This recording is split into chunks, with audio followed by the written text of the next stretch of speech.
Laurel Thatcher Ulrich said, "Well-behaved women seldom make history." Today I'm going to talk to you about women in our history who have accomplished amazing things. I'm going to inform you of regular, ordinary women who went beyond the norm. They were willing to go the extra mile, and they refused to settle for status quo. As a 43-year-old woman, I come from a long line of hardworking women. They've run businesses, they've raised families, and they've loved their husbands, given their whole life for a greater cause bigger than themselves. Our history consists of fearless women who have paved the way, fighting for equality, pursuing freedom, and recognizing the opportunities in order to create a better life for all of us. Although we call it history, I'm going to tell you about her story. The first fight for women in history was the fight for equality. According to Lou Nardini, Abigail Adams wrote countless and convicting letters to her husband, John Adams, our second president.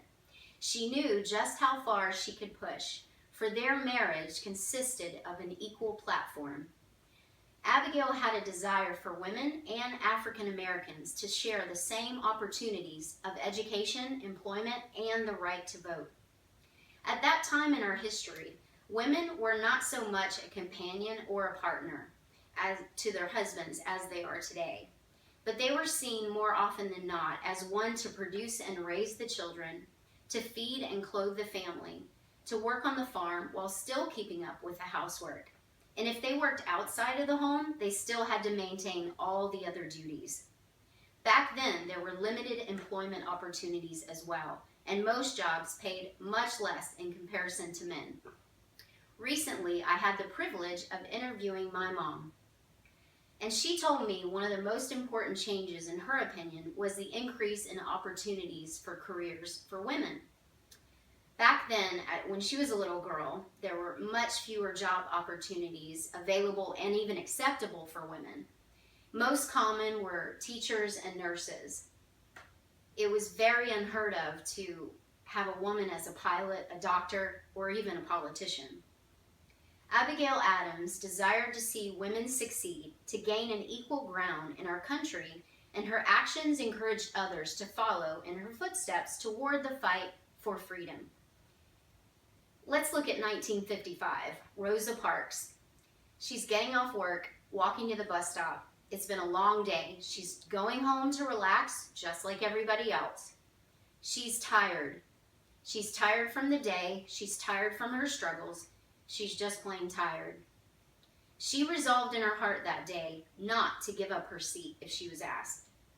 One decision to misbehave, maybe, or stand her ground, or just remain seated on the bus, rocked our nation and propelled the civil rights movement to a whole new level. According to Lou Nardini, Harriet Tubman was born into slavery. She was illiterate and unable to read maps or signs. She was shy in nature and ordinary in appearance. But she had a canny ability to remember landmarks and a great sense of direction.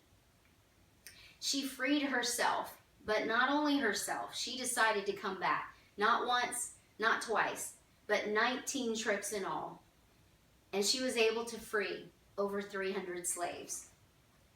Fearless women in history seized opportunities just like her, pursued their dreams, and they have created a better life for all of us. If it weren't for Elizabeth Cady Stanton and Susan B. Anthony rising up or to organize the National Women's Suffrage Association in New York City, in 1869, women would not have the right to vote today. In fact, Susan Anthony was immediately arrested as she went to cast her vote in the presidential election of 1872. Although the Women's Suffrage Amendment was first submitted to Congress in 1878, it was years later when it was passed, finally, in 1919, and it officially became known as the Susan Anthony Amendment. In People's Special Collector's Edition of Unforgettable Women of the Century, we learn of many fearless women. One in particular is Margaret Thatcher. She was Britain's first female prime minister in 1979. She was a powerful, yet conservative presence, not only in her country though, but all over the world. She's known for her confident and direct approach. As she says, I like people who will not compromise 1 inch. Appointed by President Ronald Reagan is Sandra Day O'Connor, who became the first woman judge in the High Court's 191-year history.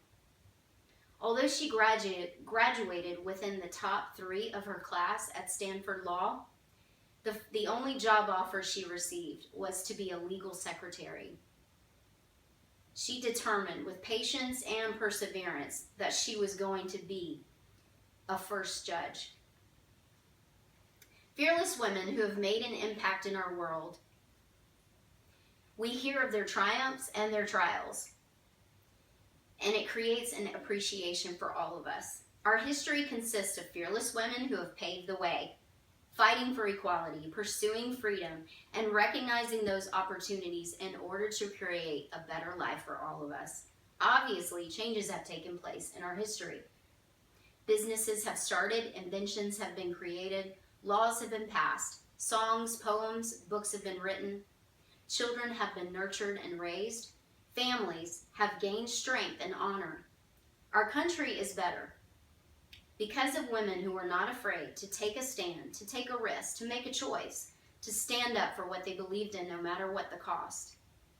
Some would say they were misbehaving maybe, coloring outside the lines perhaps, but they did what they had to do.